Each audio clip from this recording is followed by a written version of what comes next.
OTT पर भौकाल काटने वाली मिर्जापुर वेब सीरीज में गद्दी को लेकर जंग जारी है।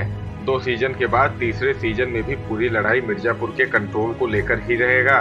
फिल्मी दुनिया ही नहीं बल्कि रियल में भी मिर्जापुर जिले में डकैत से लेकर बाहुबली व माफियाओं ने राज किया है।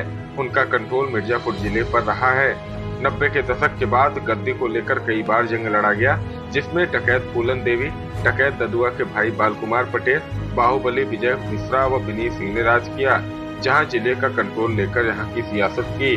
मिर्जापुर जिले में बाहुबल की एंट्री 90 के दशक में हुई। 1996 में मुलायम सिंह यादव ने डकैत फूलन देवी को टिकट देकर लोकसभा चुनाव में मैदान में उतार दिया। चुनाव में फूलन देवी को जीत मिली। एक नहीं बल्कि 2 बार फूलन देवी ने चुनाव में जीत दर्ज की। हालांकि सांसद रहते उनकी हत्या कर दिया गया, जिसके बाद 2009 में डकैत ददुआ के भाई बालकुमार पटेल ने गद्दी की जंग के लिए मैदान में आ गए। बालकुमार पटेल भी सपा के टिकट पर चुनाव जीतकर सदन पहुंचे, जहां पर उन्होंने 5 सालों तक मिर्जापुर का कंट्रोल अपने हाथों में रखा। बालकुमार पटेल के बाद मिर्जापुर में गद्दी की लड़ाई में विजय मिश्रा और विनीत सिंह की एंट्री हुई। उभरते बाहुबली विनीत सिंह और विजय मिश्रा एमएलसी चुनाव के लिए आमने सामने आए। 2016 में पहली बार एमएलसी पद के लिए बाहुबली विजय मिश्रा की पत्नी रामलली समाजवादी पार्टी से मैदान में उतरी। वहीं विनीत सिंह के भाई त्रिभुवन सिंह बसपा के टिकट पर चुनावी मैदान में आए। इस चुनाव में बाहुबल के साथ हथियार आदि प्रयोग करने के आरोप लगाए गए थे, जिसके बाद रामलली चुनाव में जीत गई। हालांकि इसके बाद मिर्जापुर का कंट्रोल विनीत सिंह के हाथों में आ गया और चुनाव जीतकर विनीत सिंह मिर्जापुर की सियासत कर रहे हैं।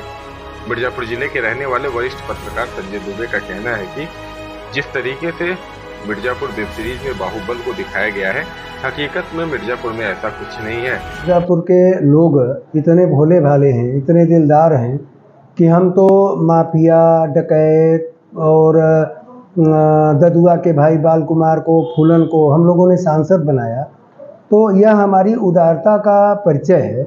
और अगर हम उस तरह के खुद होते तो यहाँ कोई माफिया सरगना और कोई डकैत आता, चुनाव लड़ता और सांसद बन के थोड़ी जाता।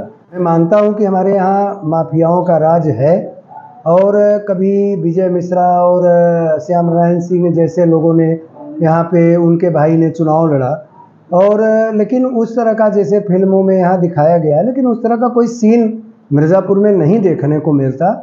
और मिर्ज़ापुर के जस्ट विपरीत ये वेब सीरीज बनाई गई है और लोगों को परोसी भी जा रही है कि यहाँ से फूलन देवी के बारे में इस भारत का कौन ऐसा व्यक्ति है जो नहीं जानता।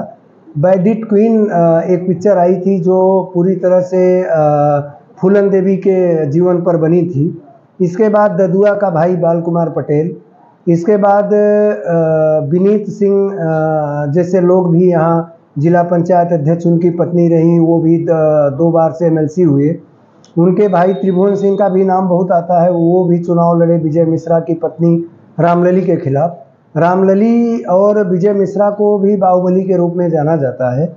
ये कहा जाए कि मिर्ज़ापुर जनपद बाहुबलियों का गढ़ है तो गलत नहीं होगा, लेकिन जैसी छवि यहाँ की जनता की दिखाई जा रही है वो एकदम जस्ट अपोजिट है, वो विपरीत है। ऐसा कुछ भी हमारे यहाँ मिर्ज़ापुर में नहीं है। और न तो मिर्ज़ापुर की जनता इस तरह की है। मिर्ज़ापुर की जनता भोली भाली है, अतिथि देवो भव की भावना से काम करती है, और हमने उसकी मिसाल भी दिया। 2-2, 3-3 बार हम लोगों ने फूलन को सांसद बनाया, बालकुमार को सांसद बनाया, रामलली जी यहाँ से एमएलसी बन के गई। तो ये हमारी उदारता का परिचय है।